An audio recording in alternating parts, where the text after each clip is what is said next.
Hey guys, it's Cole, and so yesterday I talked about the housing crisis going on in Final Fantasy XIV, and honestly it resonated with a ton of people. Even waking up this morning, I saw tons of new comments even just an hour ago expressing concern or feeling really sad about the system. And like I said in yesterday's video, this bidding and failing cycle just can't keep going on because that makes people feel really sad, and ultimately at the end of the day we just want everyone to be happy. And so I figured let's talk about some of the potential solutions and things that I really actually love the idea of or would participate in myself. First up is Island Sanctuary, which splits into a few different subjects that I'm going to try and make different talking points on, but let's speak of what we have officially heard, and I want to stress might, because the translation really came across like it might happen. Unfortunately, I am not a native Japanese speaker by any stretch, but from what I gathered in an earlier live letter was outdoor housing items may have the potential to be placed in Island Sanctuary in patch 6.4. Sorry, I know I disclaimed that to absolute infinity and beyond, but guys, I don't want to be the kind of creator that's like gonna push out the hype for the views and false hope. I don't want to do that. Like, this might not happen, but let's say it does. To me, in 6.4, being able to place housing items outside an Island Sanctuary would be a huge,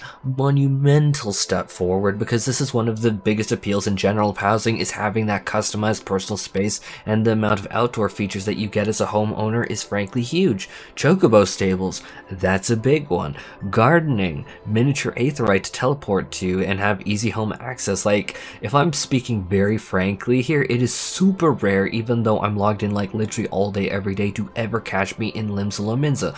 90% chance you're gonna see me at my house or my free company house if I'm not in a duty. And like, skipping past that, that's not even getting into the fact that a ton of people love ponds, they love pretty flowers, they like big gardens, they like trees, they like cannonballs. The outdoor items that you have in this game are huge, and so all of that aspect all being brought into Island Sanctuary is huge. Now that is what we have officially heard may happen, but let's take things a few steps further with an idea that I think may be plausible if they can get the outdoor furnishings working for 6.4, because if they do get that, then they have things like, okay, we have the placement of the objects on Island Sanctuary, we now have that saving to our database with the right coordinates of where the players place the items, what dives they use, the ID of the items. Like, this is a stepping stone above if they get that working. Like, that's a huge if. But what do we know about Island Sanctuary today? Not even talking about the 6.4 stuff. Island Sanctuary is by definition a personalized instance form of content that you can customize already, with different animals letting out different minions, different crops,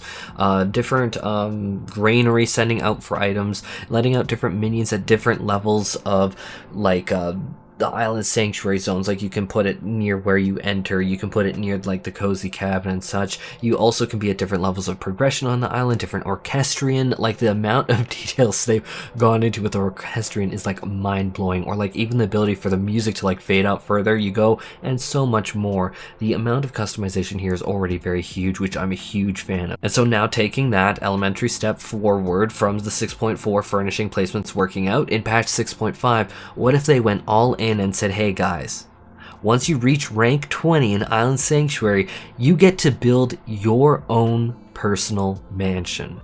Boom. That's the capstone of Island Sanctuary for Endwalker. That is, just in general, the capstone of Island Sanctuary.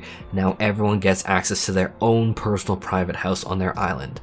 Now, the cozy cabin, I need to say, is amazing and cool and cozy, but we all already know that that's like an NPC merchant shop hub. It doesn't really feel like a house to me. Now we're going to start to blend that second talking point into this third talking point, which is upgrading to get a large house. In the way that current plots are handled, I don't think that this system would work out well in what we currently have, because it's like you have a small defined small plot.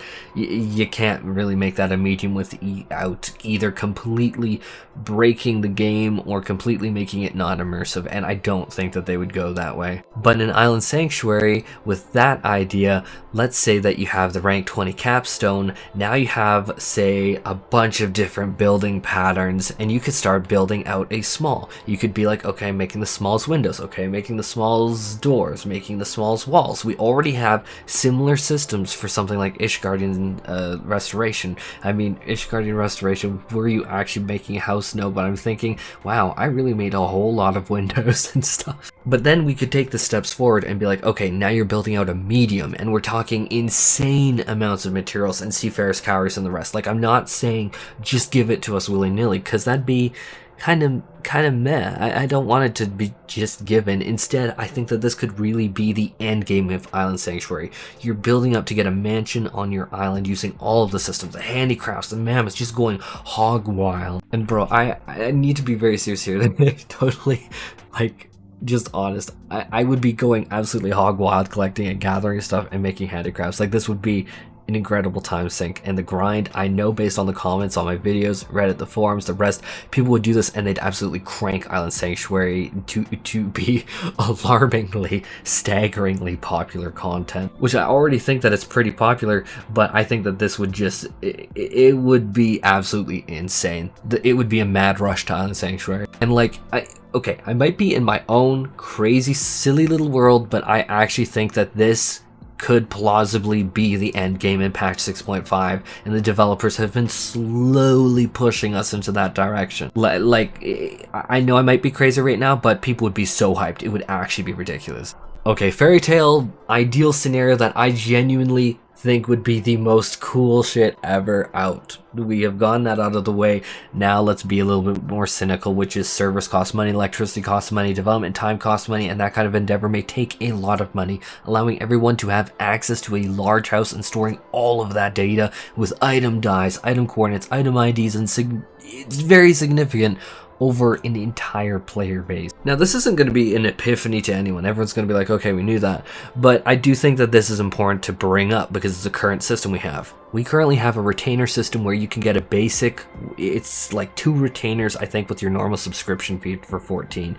But like for years and years and years now, you have been able to subscribe for the extra retainer service and get up to 10 retainers, something that I've used excessively. Like, let me put up a screenshot of my retainers on the screen. I might flip through some footage. Like, guys, these retainers are massively heavily used. As you can see the item count, I have them sent out on ventures, but I pay every single month money for that. This is an additional service above and beyond the base subscription, which obviously gives the developers revenue, and then that revenue is piped into the game. I have no problem supporting Final Fantasy XIV. I love this game. Now, what if Yoshi P announced a system where in order to manage the server costs, development time to create instance housing, and the rest, really to barter with like other executives in Square Enix saying, this is something we should actually do. This will not actually like cost us. This will not be a sunk cost.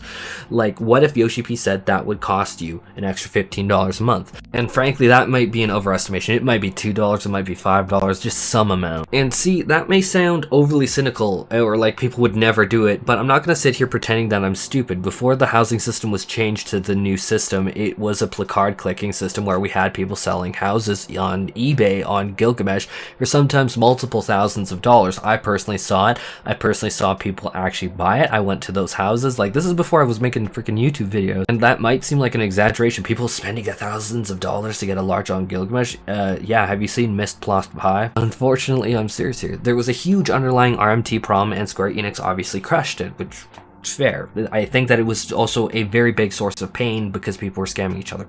Point is, obviously not all of it was done with RMT, sometimes done with Gil, but I digress. My point being, the lengths and amount of money people are willing to pay for a large plot in Final Fantasy XIV is intensely huge. I have comments from my very own video, not even 24 hours old yet, that have people saying that they intentionally data center traveled explicitly so they had a higher chance to get a house. Also, I say I will put my money where my own mouth is. If they had a $15 a month service for a large house tacked onto my sub, I'd go for it. And if you think I'm lying, remember my retainers.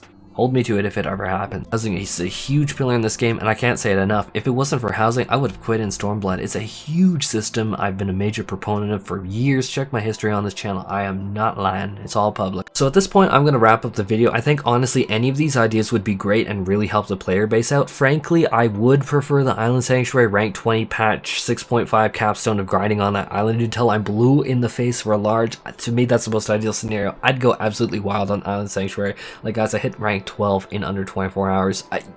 You think that I wouldn't go wild for it? I'd go crazy for it. Honestly, I just think that would be the most intensely awesome way to end Endwalker on, is 6.5, boom. That would be so hype. Anyhow, with that being said, take care everyone, and I hope you're having a fantastic Saturday, and say some of the ideas in the comments, because frankly, like, I was reading some of the comments and I'm like, oh shoot, these ideas are brilliant.